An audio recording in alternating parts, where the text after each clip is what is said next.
Hello students, आज हम कर रहे हैं कक्षा 7वीं पाठ 2 महाभारत भीष्म प्रतिज्ञा। इसमें क्या कह रहे हैं कि तेजस्वी पुत्र को पाकर जो राजा था वो बहुत ही खुश हो गया था मन ही मन, और वो अपने नगर को लौट गया था। और देवराज राजकुमार को क्या है पद पर क्या किया, उसने बैठा दिया। 4 वर्ष बीतने के बाद एक दिन जब राजा शांतनु यमुना तट पर गए तो उसने एक युवती को देखा, और उसको क्या है उसका जो नाम था वो क्या था, सत्यवती था। गंगा के वियोग के कारण राजा का जो मन था वो क्या है, मन काम में नहीं लग रहा था। तो इस तरुणी को देखकर क्या है उसको उसके मन क्या हो गया, उसी के अंदर विलीन हो गया, और यह सुंदर जो स्त्री थी उसको अपने पत्नी बनाना चाह रहे थे। फिर वो क्या कहते हैं कि सत्यवती से प्रेम याचना की, लेकिन सत्यवती बोली कि जो मेरे पिता है, जो मल्लाहों के सरदार हैं, पहले उनकी अनुमति ले ले, फिर मैं आपसे क्या करूँगी, विवाह कर सकती हूँ। राजा शांतनु ने जब अपनी इच्छा उन पर प्रकट की तो केवट राजे ने कहा कि आपको एक वचन देना होगा कि जो आपका जो मेरी पुत्री से जो पुत्र उत्पन्न होगा वो ही क्या है राजगद्दी पर बैठेगा। तो फिर वो क्या है वचन दे देते हैं। तो केवट राजू की शर्त क्या है, राजा शांतनु को क्या है पसंद नहीं आती है। तो गंगा क्या है उसको छोड़कर अन्य किसी को राजगद्दी पर बैठाना नहीं चाहते, क्योंकि उसके पुत्र पहले अपने उस पुत्र को बैठाना चाहते थे। लेकिन क्या है निराश और जो निराश मन से उसने क्या किया, वह नगर की ओर लौट गए थे, किसी से कुछ कह नहीं रहे थे।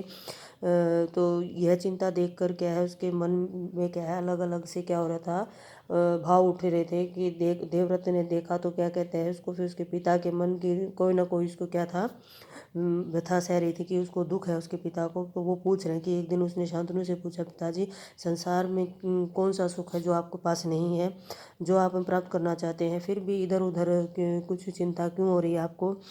तो राजा शांतनु ने क्या है गोलमाल बातें बनाई। फिर वो कहता है कि जो थे देवव्रत थे वो क्या है बहुत तेज बुद्धि वाले थे, तो वो देर नहीं लगी उनको समझते हुए। तो राजा शांतनु ने क्या है सारथी से पूछा कि उस दिन केवटराज के जो यमुना नदी के किनारे जो युवती थी उसको देखकर भाई क्या बात हुई, कि उसने फिर बोला कि वो उसको शादी करना चाहते हैं, लेकिन उसके पिता ने क्या है उसकी शर्त रखी थी।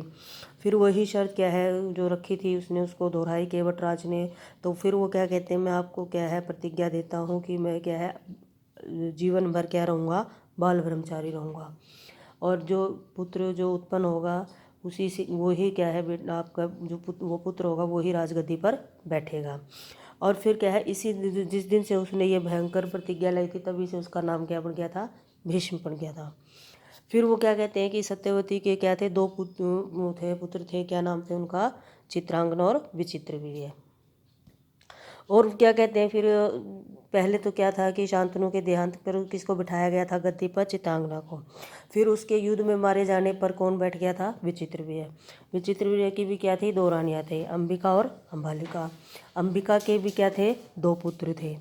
कौन कौन से थे, धृतराष्ट्र और अंबालिका के कौन सा था, पांडु थे।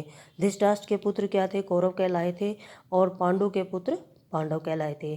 तो महाराज भीष्म क्या थे, शांतनु के क्या थे, बाद से कुरुक्षेत्र युद्ध का अंत होने पर ही उस विशाल राजवंश के क्या है सामान्य क्या है कुल नायक बने रहे। और उसके बाद क्या है ये जो क्रम था वो क्या था, चलता रहा। अगर बेटा मेरा चैनल आपको अच्छा लगता है तो इसको लाइक करें, सब्सक्राइब करें। Thank you.